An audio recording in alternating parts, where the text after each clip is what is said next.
Hey everybody, welcome back to the Airsoftology Q&A show. It happens on every Monday, every single week. The show that answers your questions, helps you out in a pinch, and is also here kind of soaking it all in the hot sun. Yes, for those of you asked, I did survive the typhoon. It was actually a huge build-up and then incredible disappointment, which I'm kind of glad it was, because if it wasn't a disappointment, it would have been terrible. I mean, literally, it wasn't even like heavy wind. It was just some rain and nothing. I mean, it was disappointing, but I'm glad.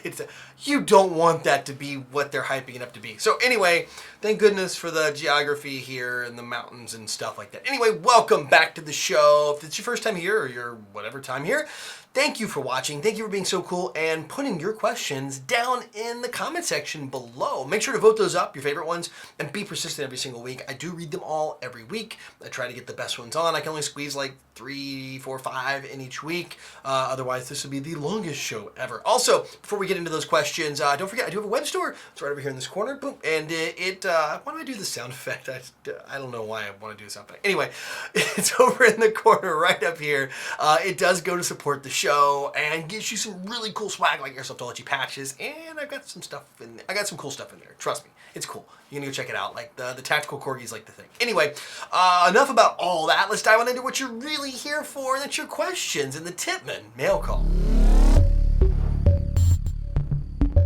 Coming in from the video last week, he gets first question this week. Call sign Joker writes, "Hey Jonathan, thanks for the shout out. What do you think about the 40 mic by Airsoft Innovations? It's a cool concept, but something that can create lots of problems. They actually banned it on all fields in Northern California, including Fort Ord. Do any fields allow a side mil sims?" So yeah, I did a whole video about, Monday's video question about this 40 mic. If you guys haven't seen it, it's a 40mm grenade launcher, a shell that goes into your launcher, and when you pull the trigger, rather than just boom and it shoots the BBs out, it actually sprays like 200 BBs in a stream at like 300 something rounds a second. I mean, literally that, like, it's nuts. It like dumps them all in like a second and a half or something like that, or a second. It's like a laser beam, and there are plenty of videos now on the internet of people testing these and using them. Navrich has one, some other people have one. Some of the shops that are carrying them have like guys that are getting shot by them. I wouldn't want to be shot up close. Definitely if you're a CQB field or even mid-range, I probably wouldn't allow me. I know the guys at Airsoft Innovations personally. I know Carlton, I know the guys, all the guys there, the geniuses behind some great engineering products in this industry, but I still feel like the 40 mic for close CQB is just a griefing weapon, man. It's just there to just not the right application for a cool product. Now, I think for milsim events, if you want to have something, a 40mm grenade launcher that actually has range, the tag launcher is awesome. And I think this gives you another option with BBs. You know, you can kind of use it to take out an area, and and the range is like way farther than the shotgun blast of like the traditional shells. Boom, you know, they only go like 40 feet, you know, like 12 meters, and that's it, you know, 13 meters, and they fizzle out, effective, and there's like a big shotgun, like an angry swarm of hornet BBs just flying at their target. This is like a can of silly string, just like a garden hose of just BBs coming right at you, and the range is like triple. So I think it's a good application for the milsim events. I'm not going to say, hey, don't even allow this thing anywhere, but I feel like there's the right application for the 40 mic. It's just my thought. I mean, if you guys think something different, please tell me below in the comment section. I want to hear it. I just feel like that it's cool. It's great that people are thinking up new things, but this for an indoor field, especially new players, I mean, the last thing I want to do, I mean, I'm like my first time in the field, I'm like, yeah, I'm going to go play. I got my riddle gun, I got my riddle mask on, I got my like t-shirt here, and then I walk out and some dude dressed to the nines with his Mark 18 and his 40 launcher underneath it and all that just dumps one of these right into me. I'll be like, I'm going home. Airsoft's not for me. Yo, I'm out. I'm going to play some PlayStation 4. But that's just my thought. Anyway, let me know in the comment section below what you guys think about this. Timothy Newen writes, "Hey, I have the Elite Force Glock 17, and I can say for sure the WEG Series 17 mags work perfectly with it." So last week I was kind of talking about the Glock 17, the official one. I was like, I'm not sure if they work. I know the VFC one's kind of based on the system. I thought there were some videos I saw out there where it was kind of iffy where they worked, but hey, yours is working. It's awesome, cool. So I just want to kind of put this in here as a correction that, you know, the Glock 17 mags seem to work in his case. So, you know, obviously take your own risk. It might or might not affect your warranty. I don't know how that would work, if it even does. I don't know. But at least it gives you something. I want to always give a correction. Remember, I am not always right. I'm definitely not always right. I try to put as much fact into this show as possible, but there's always some opinion as well. I mean, that's like the show here. That's why I want to hear from you always as well. And when I do kind of go run into the situation where hey, no, I made it work. It's fine for me. I want to share it with you. It's super important to me. So yeah, there you go. Timothy had a good luck with it. And if you guys want to go a little cheaper on the mags and give it a shot, you could try it. Personally, I'm going to stick with the mags that come with the gun. That's kind of the way I do it. I just like to know if I'm going to pull the trigger. I just know it's going to work because it's the one that's supposed to work with. That's just me. But for you guys and gals, give it a shot. Or if you already own one, you can try it. I mean, who knows? Maybe it'll work. Pixel Parasite writes, hey Jonathan, fairly new to Airsoft, but I've done a great deal of research. There's so many sources that say using high quality BBs are the best way to go, both for the life of your gun and for firing consistently.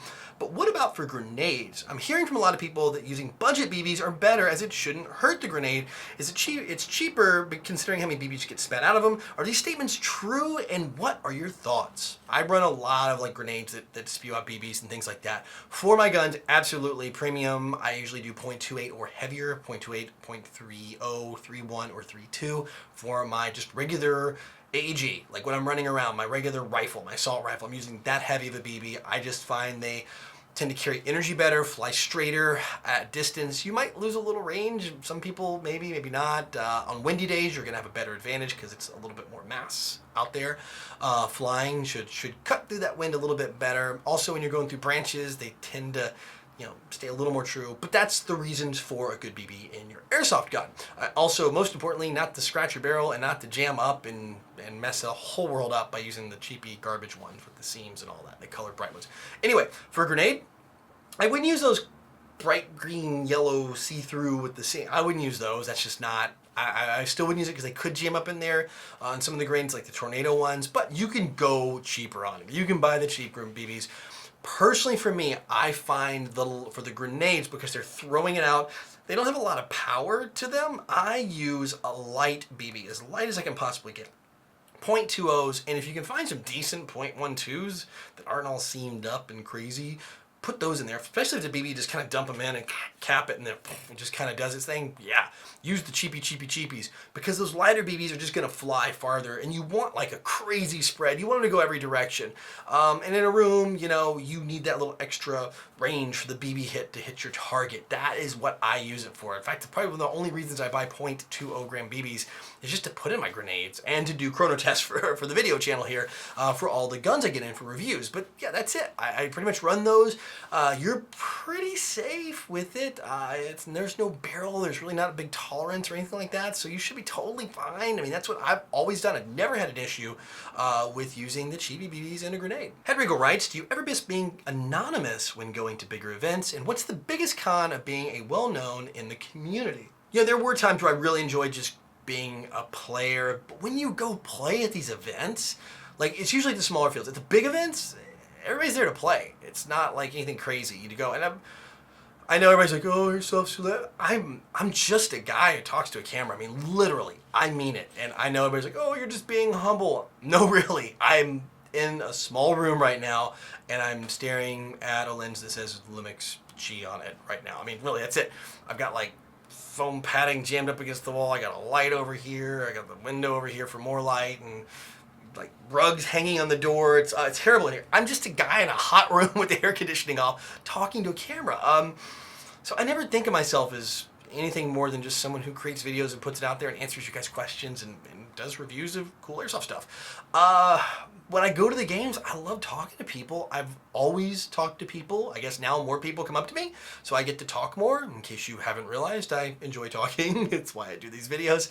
But yeah, it's not a downside. I'm not a cheater, so I don't mind people watching me play and observing, and I tend to make a lot more friends now because of this, just because it's hey, people come up, we'll talk. It's cool, we can be friends now. Yeah, not a problem. I think the biggest con is when you're trying to get ready. If you guys know, when you go to a game or an event, especially a small field, in between games, you're like trying to load up your BBs and gas up your mags and get some water, maybe some food and all that. It can be a little like when like a lot of people are talking to you, it's like, oh, I gotta get this done so I can get out to the next game, and it could be a little much because I don't want to be mean or rude, because I do love talking to people to balance the two. So I'm usually like, hey, I'll always say, hey, I'm gonna load up, keep talking. I'm not ignoring you. I'm listening. I'm just got to do this too so I can get out. I only got like 5 or 10 minutes before the next game starts. So that's probably the only con, is just managing time in between games to make sure I'm not missing out on games, which I do all the time. I'm super slow anyway getting ready. So yeah, that's kind of my thing. Yeah, it's really not a bad thing at all. I enjoy it and it's a lot of fun. Well, that's it for questions this week, which means it is time for the Code Red Headsets video recommendation of the week. And this one comes from Sniper Hako, or Jaco, or Jaco. I'm not sure. If it's pronounced correctly in Spanish, it would be Hawk. Anyway, it comes from me. Since everybody's doing it, might as well too. Another shameless self-promotion. I love you guys and gals that have like, I think he has 85 subscribers right now. Linked over his channel. Very unique. The opening, he actually went with licensed music, which is through YouTube, so he's not going to get a flag or anything. He's actually using it correctly. But he's not monetizing his video because, heck, no, we don't make any money on YouTube anyway. I gotta love the song. I think it's Arctic Monkeys, which I was like, hey, I've got this on one of my playlists. So I was like, oh yeah, I've gotta share this one. And then he closes out with some old school Aerosmith on the back end, and then some fun gameplay in the middle. Does some sniper stuff, lots of kills, kill counter ticking. Pretty darn good with the shots too, man. He's got like 40 kills or something that one day. Fun channel to watch, and he's got like maybe like 8 or 10 videos. I usually like to see like that 8 or 10 and some consistency in uploading, and he started to check the box in all those. He's definitely moving. He's got like 1 or 2 videos going up every single month. That's a good, go out and play, edit down, put your day up, I mean, it's so hard to get like a ton of content out there. I think he is doing a great job. It got my attention all the way through, like 12 and a half minutes. I stayed and watched the whole thing. Definitely a cool video, and definitely a cool channel. This is just one that's like Sniper Headshots number 6 or something like that.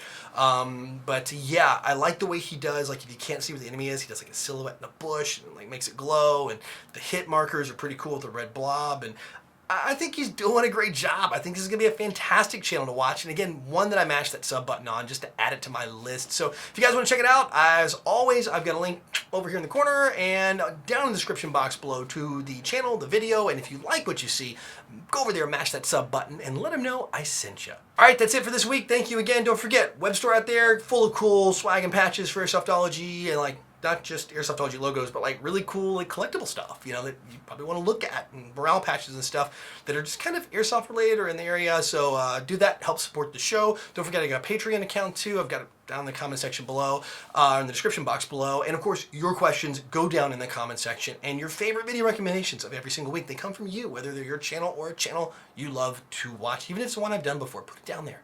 Put the channel down there, because there's some great ones I forget. It's been so long. I'm like, oh, wow, yeah. Because my sub list is so big now of people I subscribe to. Anyway, until next week, go out, play some Airsoft, have some fun. But no matter what you do, call your freaking hits.